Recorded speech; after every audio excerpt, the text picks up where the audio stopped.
So one conversation that I have with people a lot of the time, whether somebody has been in the workplace for 3 weeks, for 3 months, for 5 years, for 10 years, is help, I hate my job, or I'm not enjoying my job. My job is not making me happy. We want to talk about that today. Hi guys, and welcome back to yet another video. My name is Angie and I'm really glad you're here. If you haven't yet subscribed, please take a moment and subscribe to my channel before we get right into the discussion for today. I don't know why I'm doing this. And if you enjoyed the video, please give it a thumbs up right at the end and hit the notification bell if you would like to know as soon as a new video drops. So, what are some of the things that you can do if you're feeling like your job is not giving you joy, not giving you purpose? What can you do to get out of that situation? Whether it means eventually leaving that organization, it means changing careers. Let's talk about some things.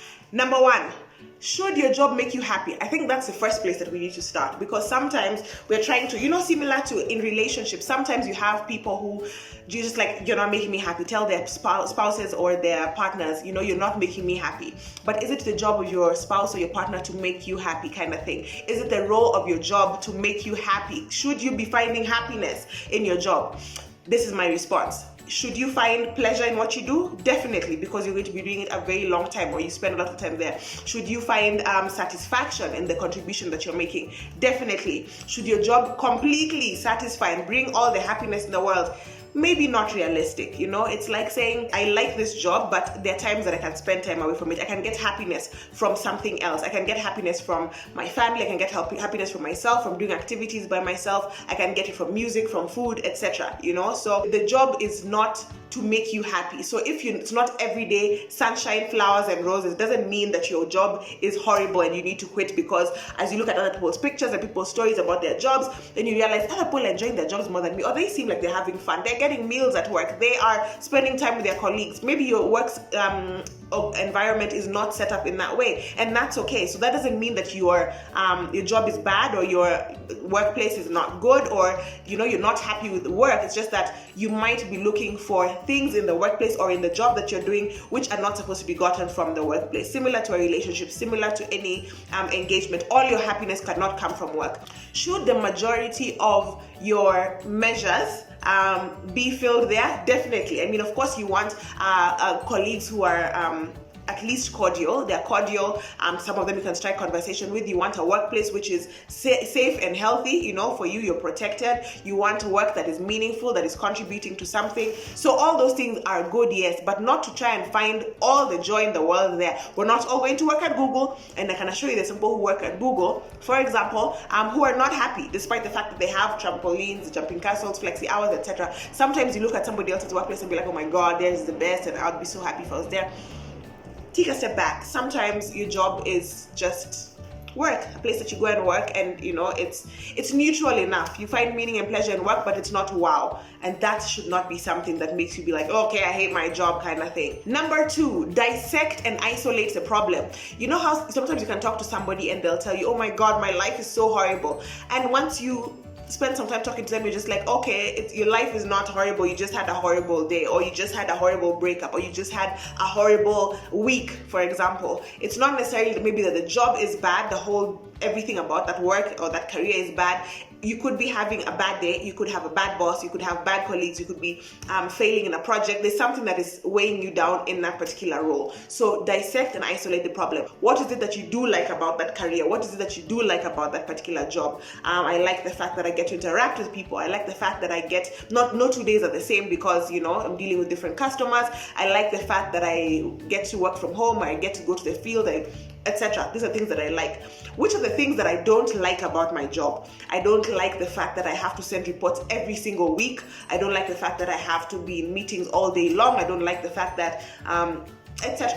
Just outline very clearly without trying to overthink it. List these are the things that I don't like. Yeah. Step 3. What would it look like if these things were sorted out? So or what would be the ideal. So if you have to have meetings every single week, or no, and you have to have meetings as part of your role, this because of the kind of work you do, you have to keep people abreast with what is going on. What would make it better for you? What would be an ideal situation for that particular thing? If it's not something that can be eliminated, if it's something core to your job and it can't be eliminated, what would make that situation better? So would it be maybe having meetings all day, maybe meetings in the morning? Would that be better for you? Or having virtual meetings, or having meetings once a week, or being able to send things ahead of time. Sometimes you discuss in meetings things which people could have sent beforehand for everyone to read, and then the meeting could have taken like 5 minutes or 10 minutes, something like that. So what would it look like for you in those situations? Sometimes it's eliminating the thing altogether because there's a more efficient way of doing it. Sometimes it's coming up with fixes for those particular things, and other times it's just like, okay, this is just a bad situation, it just needs to change. So that's number 3. Number 4 is find out which out of all those things that you have listed. I keep looking here because it's an imaginary list that I have here that I'm putting down. Number 4, out of all the things that you've listed in number 2, which of those things are within your control, something that you can do? So sometimes the problem is that you have too many things. Everyone's always asking you, do this, do this, do this. So you find that your plate is full, right? So now you start hating your job because everyone at work is always asking you to do things, and you're always now behind on your own work, or you're just always so tired. But maybe the problem is that you are a yes man or a yes woman, because everybody wants to, it's just a phrase. It's just a phrase. Maybe you're being a yes man at work, and so it's within your control to start saying no. Being assertive at work is a thing that you can do to be able to change that particular situation. So it's not, oh my God, I hate my job, I have so much work, people are always just, pointing things off on me. But it's more, okay, this is the situation. What can I do in this particular situation? You can set up boundaries. You can say no. You can delegate, or you can redirect them, or you can work together with somebody on something. So that's one thing. Another issue is things like not being able to prioritize. Maybe you're not prioritizing well, and therefore you're finding that you're spending too much time on one aspect of your job and not being able to do everything else. So maybe you're really good at part A, B, C, but then your reviews are going to be on D, E, F, G, H, I, J, kind of thing. Kind of thing. And so you need to be able to prioritize better, so that you're not, in a crisis every time. So people who are doing, for example, accountants, who have to either it's filing returns or prepare, file returns or do reports at the end of every month or do payroll kind of thing. If they have not done their filing, if they have not done their reconciliations, if they have not done all the other finance related things beforehand, every single month they'll find themselves in a crisis. It will be, oh my God, I've not done my filing. Oh my God, where is this? But if you plan your work better, so sometimes it's a time management, it's a self-management, it's a work management prioritization. Which of those things in number 2 can you fix? Or some things which are within your control. Listing those and then being able to start addressing them now. Si kesho kutwa, anza kuzifanya sahi uweze kuwa suluhisho kwako mwenyewe. So it's step number 5, who can you speak to about the other things, the things which are not within your control? So say, for example, your boss is always coming to has given you an assignment, or you're working on a particular project and your boss is always coming to give you something else to do. And so now you leave the one you are doing and then you do this new one. And then as you're doing this one, he brings something else, he or she brings something else. And then you're finding that you're getting overwhelmed, this is not working out well for you. One of the things that you can do is have a conversation with your boss about it. That I'm working on this particular thing. Now when the boss now brings you something else, you'll be like, oh, thank you so much for sharing this with me. I'd really like to get into it, but I was already working on this other thing. Which one would you like me to prioritize? Which one is more urgent for you, for me to attend to? Because I don't want to rush through this one and deliver shoddy work. Which one is more important to you? Which one is more important to the business at this particular point in time, so that I am able to prioritize that? So then you're focusing on the one that your boss is focusing on, and then later on doing this, but you've voiced that out to your boss, and so your boss knows that you're working on this, and it's not something that you're working with, and then the boss comes and asks for this one and this one and this one, and you're fallen short on all of them because you can't be able to do everything. Another thing is if it's issues related to, let's say, increased work assignments. So if you want, because sometimes you might figure the thing you hate about your job is the fact that you're not learning, you're not growing, you're not having expanded responsibility. You can speak to your boss about getting more responsibility, but be very specific about what more responsibility you want. You can say, I just want more to do. You can say, I've been thinking about increasing my scope of responsibility. I'd like to do more. I'd like to take on more. Is that something that could happen? I've been thinking about ABC areas. Is that agreeable to you? Or do you have something better that you think I could take on being my supervisor and having seen what I've been doing and what I have been working on? So something like that. Another thing that you can do is speaking up. If there's a situation at work that is actually affecting you negatively, whether it's harassment, whether it's bullying, whether it's, of course, bullying is part of harassment, but there's different aspects of harassment. If it's something that is affecting your health, something that is detrimental, speak to HR, speak to your manager, speak to colleagues. If it's somebody who is always pawning off their work when you're somebody not doing their job, do something about it. Fix those particular areas. Point number 6. At this particular point in time, you've fixed the things that you can fix. You've spoken to somebody, and hopefully those things are changing. But at some point, you need to have a discussion with yourself, a meeting with yourself. Unajileta pamoja, me, myself, and I. Let us come together and let us converse about a situation. No, let's have a conversation about what if some of these things don't change. Is it bad enough that you can't live with them? Because let's say you had 6 things on your list and 3 of them got fixed, and there's 3 of them that are still there which are not haven't been fixed, but they're not life or death. So it's like, okay, you're not getting tea because they're making mixed tea every single day at the office, and you're allergic to milk but nobody cares. And so is that something that would make you quit your job? So make a decision. Think about it within yourself. Like, are you willing to live with those things? Now that half of the things that you didn't like have been dealt with, are you willing to live with the rest and just be like, okay, I know that they're there, I've accepted them, I can change my attitude about them and move on? Are you willing to live with them? If not, then it's time to start maybe thinking about leaving, thinking about exiting the organization. Another thing related to that is thinking about, okay, there are 3 things which are still outstanding that I don't really like about my job, but in light of what I could benefit in this organization, can I continue to ignore them or continue to live with them, kind of thing? So say for example you have an incredible opportunity, so you're being mentored, you're doing unique work, you're doing exciting work, there's stuff you're learning, there's experience that you're gaining that it would be very difficult for you to get elsewhere, or that you just don't want to let go of at this particular point in time.